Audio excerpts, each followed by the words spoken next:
Welcome to our channel. Today we how to verify user feedback loops with SurveyMonkey, full guide step by step clearly. To verify user feedback loops with SurveyMonkey, start by creating a SurveyMonkey account if you don't already have one. Log in to your account.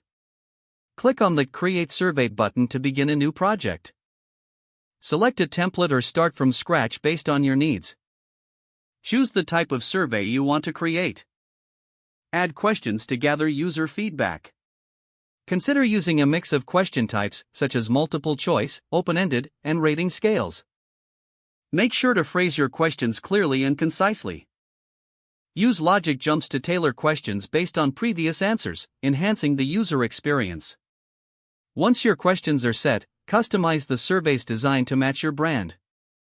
Preview the survey to ensure all elements are functioning as you intended. Next, click on the Collect Responses tab to share your survey with users. Select the distribution method that best fits your audience. You can choose options like email, web link, or even social media sharing. Share the survey widely to ensure a diverse range of responses. Monitor response rates regularly through the SurveyMonkey dashboard.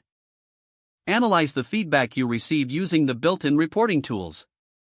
Look for trends and insights that can help improve your user experience. Make sure to close the survey once you have collected enough responses. Export the results as needed for further analysis. Compile your findings into a report to share with your team. Use the insights gained to make informed decisions about your product or service.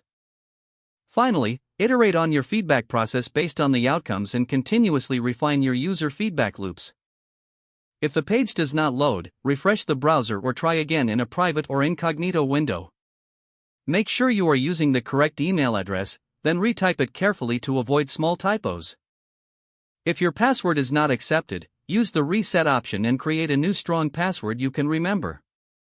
Check your spam folder for verification or security emails, then complete any requested confirmation steps. Enable two-factor authentication if available to improve account security and reduce unauthorized access risk. Don't forget to like this video and subscribe to our channel for more step-by-step tech guides.